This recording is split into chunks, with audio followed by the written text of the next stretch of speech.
Welcome, everybody, to another episode of Main Event Interviews. I am your host, Main Event. Today, we're visiting with Pensif. Welcome to the show, Pensif. Hello there. Great to be on your show. So tell us about yourself a little bit. Where in the world are you this evening? I'm over in Wales in the UK, where it's often wet and windy, as it is tonight, and as it is most of the time. And I've been on Steemit since the middle of June.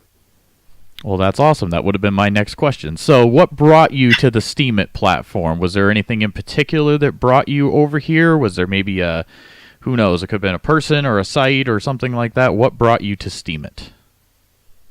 Other people I work with had told me about Bitcoin, and from that I started looking around generally in cryptocurrencies. I didn't really know much about it, and in fact, the reason I got into it, I was trying to transfer some more money into Bitcoin and my bank blocked it. So I thought, this is terrible. I want to get some more crypto coin. How could I find a way of earning it without having to put it in? And I think it might have been Jerry Bamfield or someone like that on YouTube. As everyone knows, Jerry's very keen on Steemit, and I think that's where I started investigating it, first of all. Okay, so you've been on Steemit since June. And you heard about it through some coworkers because you found out about Bitcoin first, of course, and then went through that whole process of learning about it. Do you know many people in person that are on Steemit, or is it mostly now just people you've never met that you interact with on there? I don't know anyone in person that's on Steemit, which is a bit of a shame, really, but being in Wales, I have looked around to see if there are many people, and there's only, as far as I can find, a handful or so of people in Wales on Steemit. None round where I live that I know of. Of course, you don't on Steemit know where everyone is, but I've not encountered anyone around this area at all, and I don't know anyone in person that's on Steemit. Yeah, that's always interesting. I'm always curious to hear that. I don't either. I know someone vaguely, like I went to college with them and interacted with them a little bit, and I've seen them on the platform and things, but I don't have anybody that I get to talk to every day locally about it or anything. Hopefully that will change. I personally haven't really pushed Steemit on many people yet. I've been kind of letting it go through this beta that it's in and seeing if I liked it enough for two. Have you been trying to share it with other people? Only in a little way so far, very much for the same reasons as you. One of the things I find interesting with Steemit is, I guess, roughly half and half. Half people sort of, show who they are, give their names, have full pictures, and then sort of the other half are much more anonymous. I guess I sit somewhere in the middle, really. And so you could have the strange situation that your next door neighbor could be on Steemit and you don't know. I don't know whether we should have a secret Steemit handshake or sign or something to let each other know that we are on Steemit. But that could be the strange thing, that you may actually know people on Steemit that you don't know are on Steemit, if you get what I mean. Oh, totally. Absolutely. The person I said I had interacted with a little, I didn't know it was them, of course, until they started sharing like pictures and videos and things. And I was like, oh, I know that person. That's interesting. And that was the first time that had happened. So, yeah, that's interesting. Yep. So tell us some more about what are the things that you like to write about on Steemit, or the content you like to create on the platform. I started very much in the homesteaders and preppers side of it because I'd been involved with another forum in that area before, and so I sort of came across from there.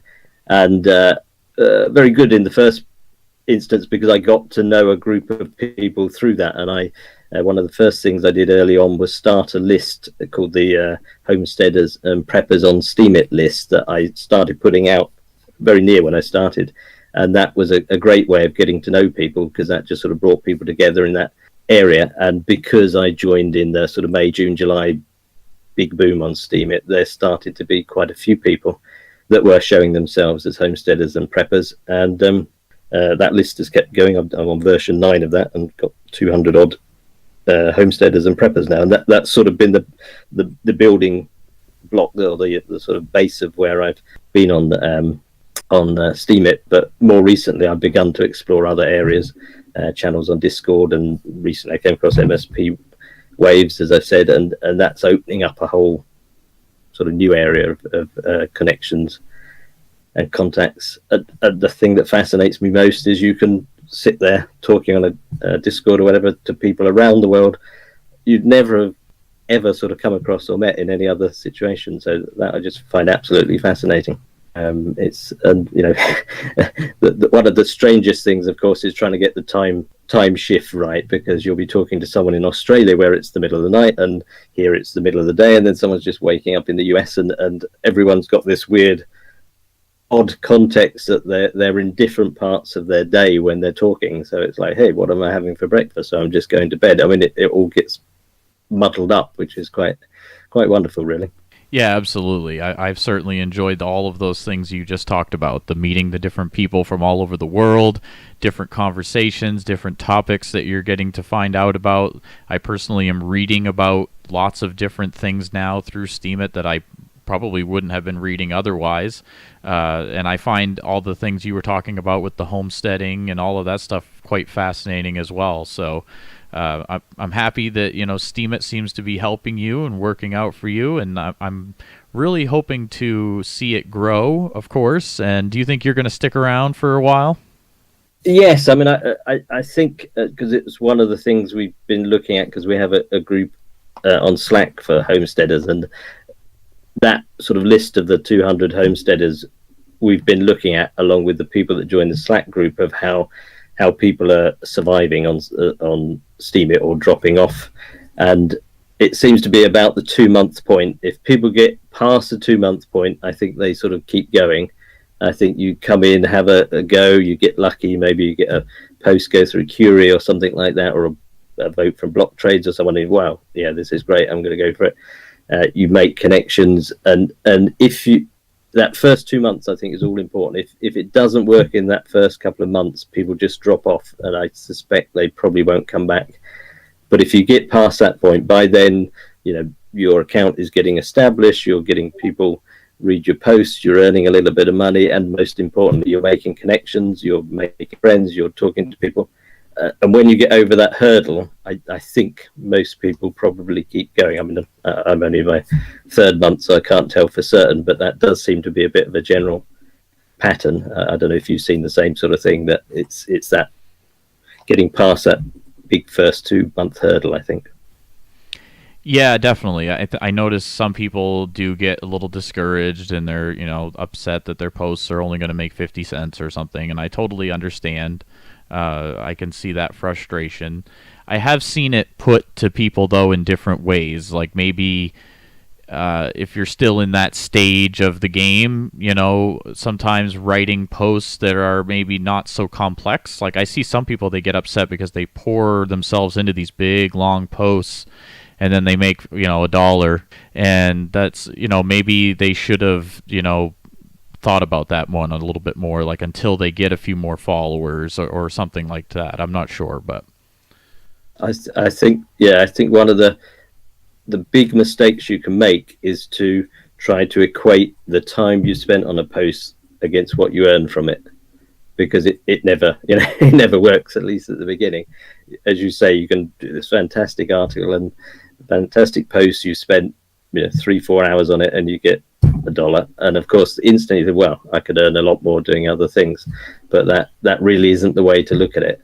Enjoy doing it, that's the key thing. If you enjoy doing that, spending that 2 or 3 hours writing the post, that's part of the reward. If you get a reward as well, great. And of course, one of the things I've been, I guess, lucky with, I've had 2 posts picked up from Curie, which Project Curie gave me $100 or so on each, which was great. And then I've had a big vote from Block Trades the other day, which was even better.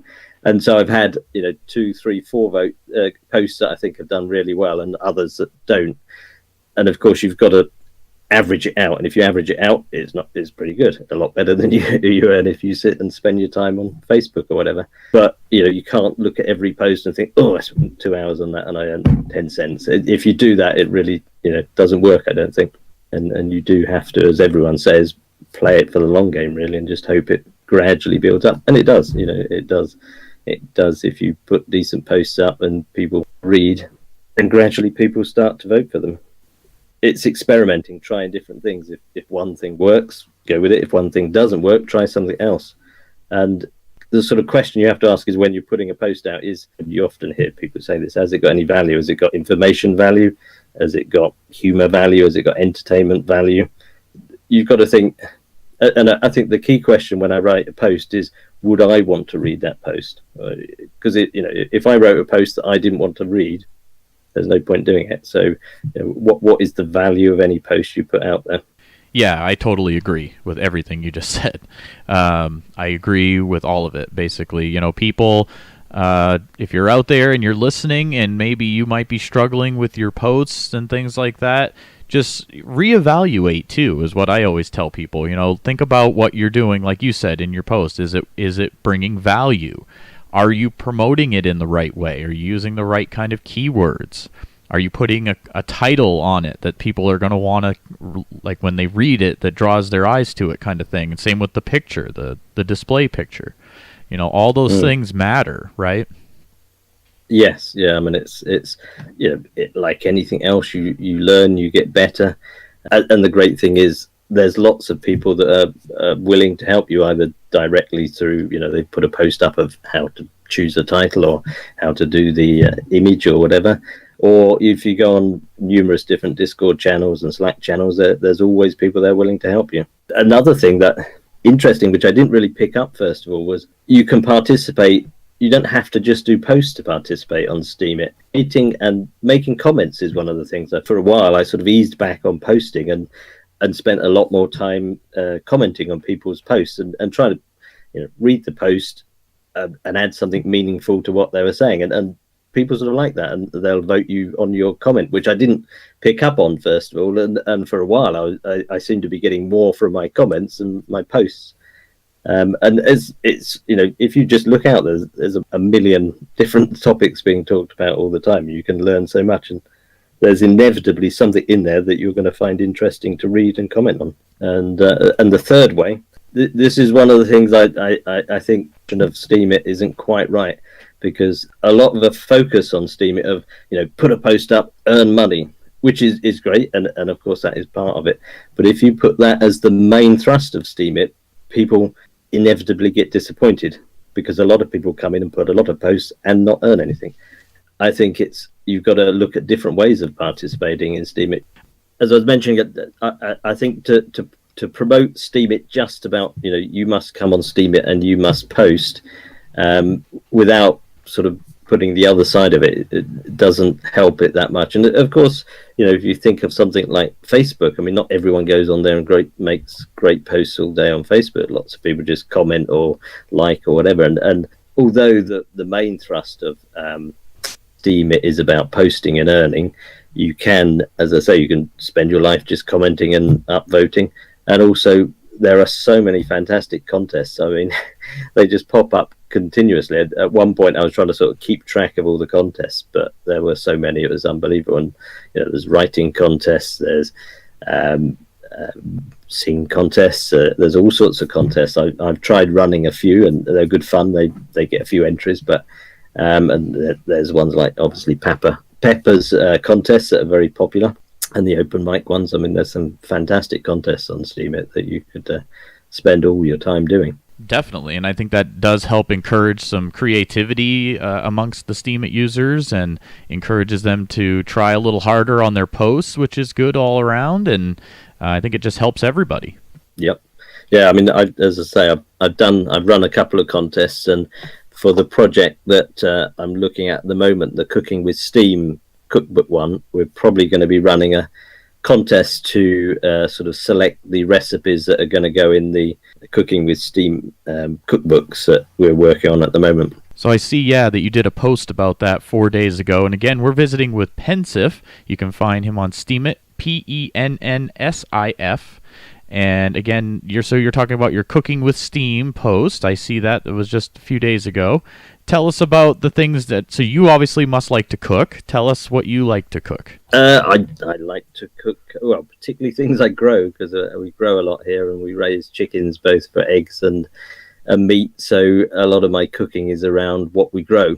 whatever's in season and whatever the garden is producing, we cook. We obviously do lots of vegetables, and as I say, chicken is one of my favorites because we now rear our own chicken, so that's a lot of my cooking. I got the idea for the Cooking with Steam project because it just came up when I was commenting on someone. They'd put up one of the people I know in Australia, Over the Weight. He does really nice cooking posts, and I said, "Oh, that looks so good. We should do a cookbook called Cooking with Steam," and that sort of came out the idea there. And I'd seen the people in the promo Steam team, Stephen Kendall and Snarkus, and those, they are starting next week. In fact, they're going around putting out leaflets promoting Steam in universities. They're going around all the universities because it's the start of and they're putting out leaflets targeting students. So initially I had the idea of wouldn't it be fun to put out leaflets with a few recipes on with people's account names, and then one panel about why join Steam, to get to a different audience, a different demographic, because food and cooking and recipes are universally popular. I thought that would be a way of promoting Steemit to a bit of a wider audience, and the people putting the recipes in there would get the gain that when people hopefully do sign up to Steam, they'd have their account usernames there and go off and see them. It would just be one area of what Steemit does. I mean, lots of good cooking posts and recipe posts, so it was just that little idea that grew a bit from there, from a leaflet, that now is the idea of actually trying to produce a little cookbook. And some people have offered to sort of help fund produce some of these little cookbooks that will be given out in a targeted fashion, because they'll cost a little bit, to put out the idea of Steam, and that it has got a wide variety of content. One of the to the outside world, and when you possibly first come into Steemit, a lot of it is about cryptocurrencies and so on, and it may come over as a little bit selected, a little bit geeky maybe, and so doing things like cooking just gives it a bit more of a broader appeal, I thought, and that's something I'm working on at the moment. I'm just waiting for the quotes for the printing at the moment. We were going to run a contest to help select the recipes to go in it. So if anyone's got some good recipes that they would like to see one of them go in a Steemit cookbook, let me know. I think that cooking idea is amazing. I was sitting here just listening to you, and I was thinking in my mind about how many different ways you could do what you're doing to help promote Steemit. It kind of like was a light bulb moment a little bit for me, because you folks will be helping get the people who love, cooking and food and things like that. Hopefully you can get some of those people to look at that content, and that will get them into Steemit. And then, like you said, many other people out there could be doing the same thing. Maybe they could make little business cards, something like that, with their information, like for whatever, if they're artists and they have like an art gallery or an art showing or something, they could promote their Steam that way to those folks. I think that's an amazing and very clever idea. Yes, I mean, I can't remember who it was, but someone commented on that post that you could do similar things with DIY, creative writing. I mean, there's all manner of ways you could take that same model and put different content in it. And one of the ideas I have with this Cooking with Steam idea is we try it here in the UK, US, wherever. We build a template for recipes, and then just anyone in the world that wants to pick it up and put their own local recipes in it and write it in whatever language is appropriate, they can just take the templates and go off and do it. But that could be broadened further and just make the template for the booklet and insert content X here, and it could be any sort of content. It could be, as I say, DIY or whatever. Storter Baker, yes, yeah, I found the comment on the post now where he said about the other ideas about travel books, DIY books, and so on and so forth. And one idea I'd had just while we were talking, some years ago I was involved in creating a community, one of the first web communities in Britain, and it grew quite large in the end. It was in the Midlands, and one of the things we did out of that, we actually created a CD, in the days when people still use CDs, of unsigned local artists. And we put together, I think it was about 15, 16 local artists, and we produced a CD to promote the website and to promote them. And I thought you could do the same, because I saw on the Open mic thing. Someone was sort of doing it as MP3s, but you could produce a CD, put the back cover about Steemit and the list of artists and so on and so forth, and give out the CD as another way of promoting Steemit. Shows my age, really. I'm not sure if people still use CDs, but that same model it's the idea to show Steemit in the broadest context.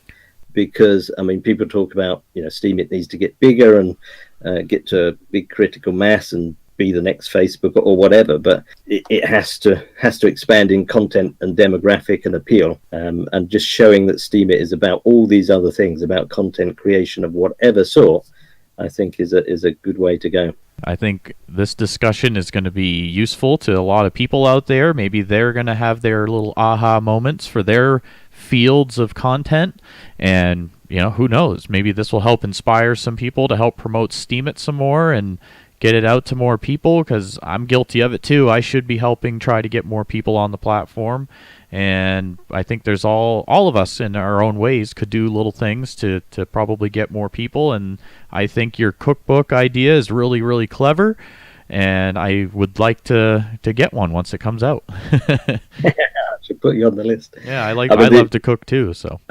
Good.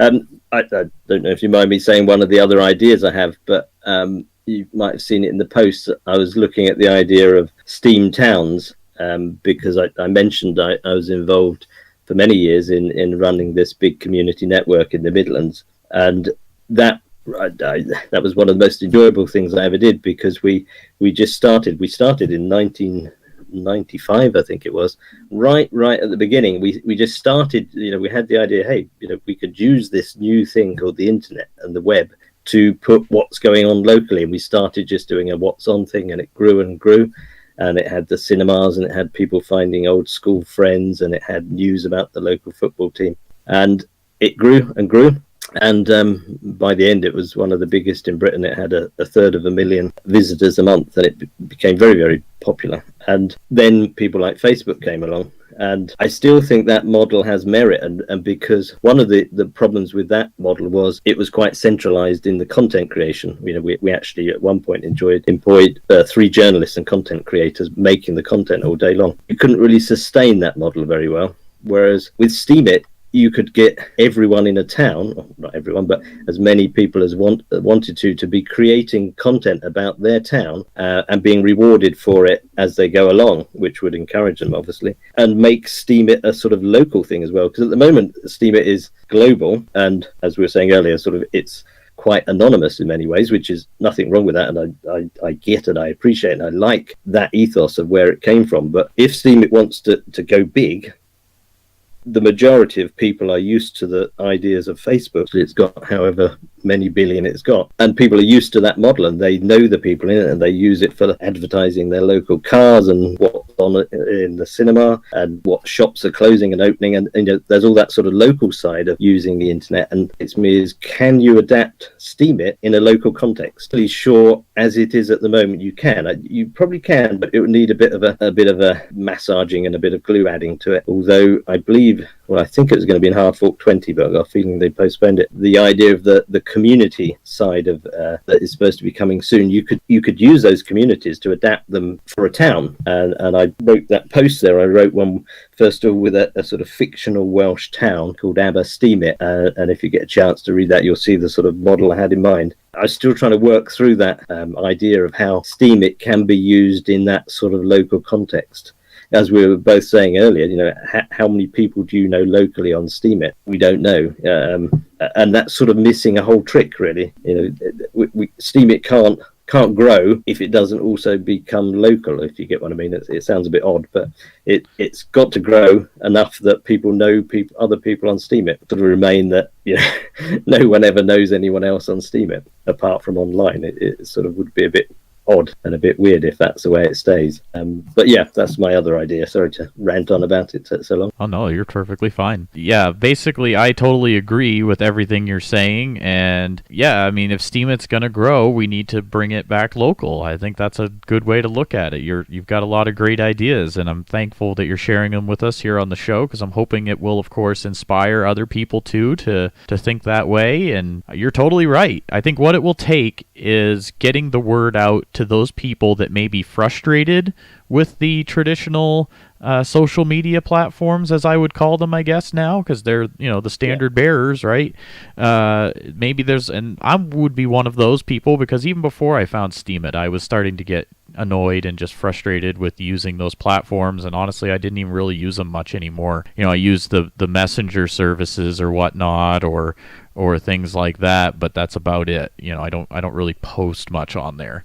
And so there's probably other people out there like that have just more or less, they rode the wave up with all the hype and hysteria when all those things first came out, and over the last, almost 10 years now, they're probably fizzled out with it and maybe ready to try something new. I mean, I think exactly right. Things like Facebook, before that, things like the community network I was involved in, and then Facebook came along. It shows that people are ready and want to use online social networking, online communication. But the model that Facebook now presents, where every 3 seconds you're being bombarded by an advert and this, that, and the other, people get fed up of that. And when you then come to something like Steemit, which is a mind shift of how you operate, it's like, how can it be like that? Where are the adverts? Why aren't I getting a pop-up here? Why aren't I getting a pop-up there? It's a totally different way of dealing with it. And I think, people may be ready if they're helped over into Steemit to find a new way of doing what they want to do, which is connect with people, exchange ideas, and so on and so forth. Particularly if we can, plug in this sort of local thing, because, most people don't want just to communicate with people all over the world. They want to know what someone down the road is doing or in the next town, and this, that, and the other. I mean, and that's why I sort of picked up on the local thing. To make it complete, you somehow got to make it both global and local. It's the classic think local, act global, or is it the other way around? But yeah, it needs that little bit of expansion to be able to go large, so to speak. Steemit's sort of halfway there, but it needs a bit more, I think. I totally agree, and you couldn't have said it any better. I mean, Steemit, that's a great vision, and I'm hoping people out there, will listen to that and think about that, and of course they'll make whatever choices on their own, but think about Steemit like that maybe it would be good to start, sharing it with your friends, family, and put it to them that way, that it's kind of this alternative to the traditional social media. And if you have friends out there that maybe used to post a lot on the other platforms and now they really don't, reach out to them and just say, hey, I'm using this other thing and it's really great. I'm meeting people actually and talking to them instead of just looking at their feed all day long or whatever. And I find Steemit to be so much more like interacting, especially because of Discord and Steemit.chat and just everything. Don't you agree? Very much. I mean, since I've sort of discovered Discord in the last, I didn't find it for the sort of first 2 months, really. It's only in the last month I've begun to pick it up. It just adds a whole new layer, a whole new dimension onto Steemit, and that's fantastic. The only thing that sort of makes it a little bit awkward is that you've got to go out of Steemit to do it, and I think that gives a little bit of a techie barrier. And I always think you want to get mass appeal, you want to take away the technical barriers one by one. Most people aren't into dealing with technology. That's why Facebook, you go on, you sit there, you do whatever. You haven't really got to think about technology when you're using Facebook. But where we got to say, you got to download Discord and get another password, and the number of passwords. I mean, how many different places you've got to sign up for accounts. Obviously, some are using the Steemit password, but I mentioned earlier, I'll have Steemit open, I'll have Slack open, I'll have Discord open, and 2 or 3 other things, DTube and all the others. And that's a bit odd. You say, let's go on Steemit and have these 10 different programs open.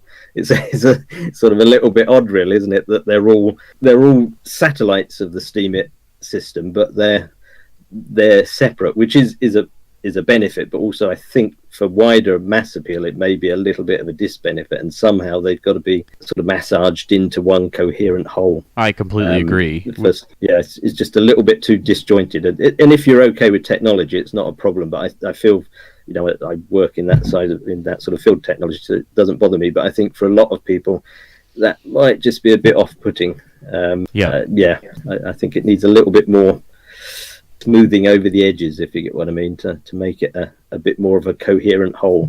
How you do that, I don't know. I mean, that's not my field to know, but it needs that, I think, to present it to the wider audience. Maybe eventually that will happen. Who knows? Time will tell. We'll see where this little platform takes us and where it leads. I really hope it has staying power and that it sticks around for a long time. I've truly enjoyed meeting everybody and talking to everybody and reading the content. It's really quite amazing, and I never had an experience like that with any other platform. So I totally enjoyed it. I mean, it's just been a fascinating 3 months, and as the people often say, you'll find you lose sleep, or you don't lose sleep, but you don't have as much sleep when you're on Steemit. Particularly, as I mentioned, I've got to know a lot of people that are homesteaders and preppers, and the bulk of them are in the US. So there's that time shift that means I shift my time to go with that. So I'm often sort of still on Steemit at 2:00 in the morning in UK time. So it does have that slight impact. But the other thing I find interesting, which we mentioned briefly, is anonymity versus anonymity. Oh, that's a tricky one. You know what I mean. Anonymity versus non-anonymity on Steemit, right, is an interesting one, because it is sort of 50-50 or whatever. And when I started, I was very anonymous, I guess, as you feel more comfortable. And I think, I found that in Discord and Slack and whatever, as people feel more comfortable, they begin to become a bit more, not everyone for sure, many people just, keep whatever name they have, avatars and so on and so forth. But, I notice more people as they evolve, they'll sort of put their picture up, they'll give their first name or whatever, or say where they are. And that's an interesting journey almost. And I find that myself. I mean, to begin with, I was very not wanting anyone to know what I was, who I was, where I was. But gradually, it's like, these people I'm dealing with are good people. Why don't I want to say a bit more about who I am? And I guess it is I'm doing at the moment is, you might have seen the post, The Story of Me, which started because I found recently 2 large boxes of old photos, and I started looking at them, and I thought, wow, these are interesting. I'd forgotten I had them. And as many people do with photographs, you you never get round to writing on the back when they were and who they were.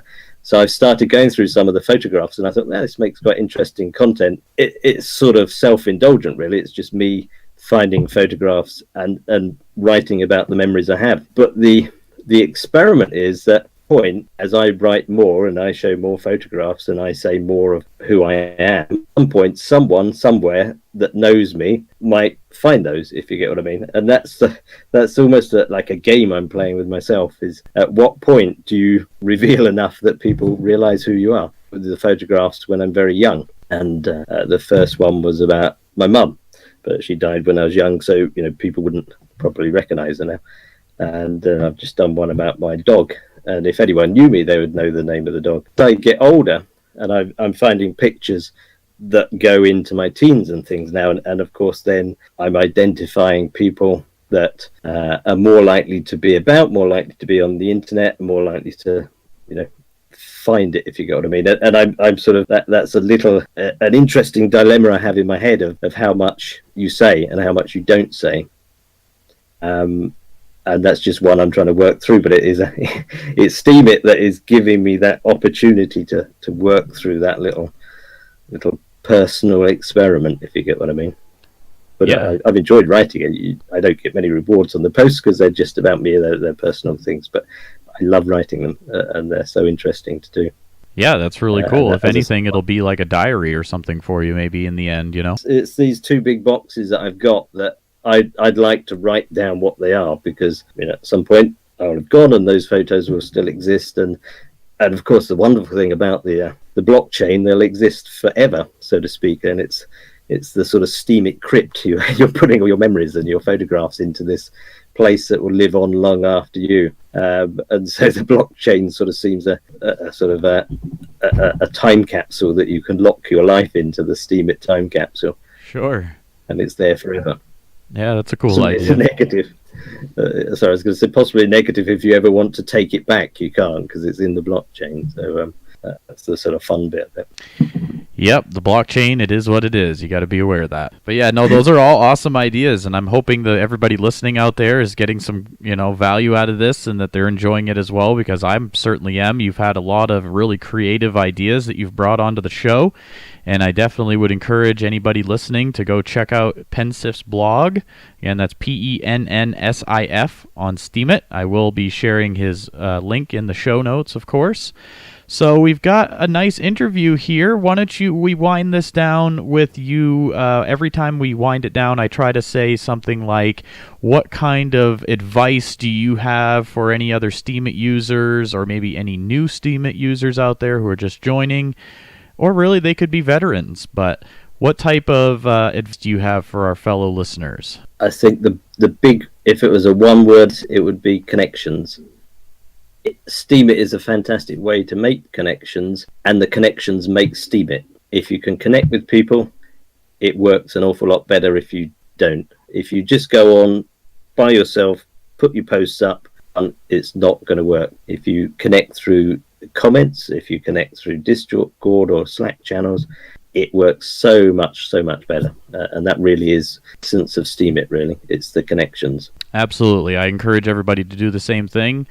Reach out to your fellow people here on the platform, talk to them, comment on their posts, just interact with people, and you'll have such a better time. And, that's what we always mean by advice on here. We just mean how you can improve your Steemit experience. Were there any other things you wanted to mention on the show, or any other Steemit users maybe that you want to give a shout out to out there? There's all the people that I got to know at the beginning through the Homestead Slackers Slack group. People like Greenacre Home and Farmstead and Kiara and Tanovich. All those people, they're great people, and I often have good conversations with them. And Adventure, who introduced me to MSP, he was in the Homesteaders group as well. So that group of people there, that's where I sort of started, and that really helped me get going. And then gradually I've begun to meet people through other contexts, people like Lindsay Bowes. She gave me the idea of food for free, which was a great idea, and I've sort of been working on it here. She puts, when she has surplus in her garden, lettuces, cucumbers, whatever, she just puts them on a stand outside her house, and people just come and take them, and it's about share food, don't dump it. Food is free. Ideas like that, and that's one of the fantastic things about Steemit, is you can pick up these ideas for anywhere in the world, and it is just so interesting to find what's going on elsewhere. Much better than Facebook, because in Facebook, of course, you're primarily seeing content from people and so inevitably you're sort of within the same sort of mindset, social group, whatever, and it's quite a restricted amount of information you get here. But with Steemit, it's a sort of polarized opposite. It's people you don't know, it's ideas you don't know, it's social groups you haven't yet met, and that is one of the wonders of Steemit. So once again, everybody, we've been visiting today with Pensif. You can find him on Steemit right under that name, PENNSIF, visiting with us from the UK. Thank you so much for being on the show with me today, Pensif. Thank you very much for having me, Main Event. I totally enjoyed it. It was really good fun, and I look forward to hearing all your other interviews as well. So thank you very much indeed.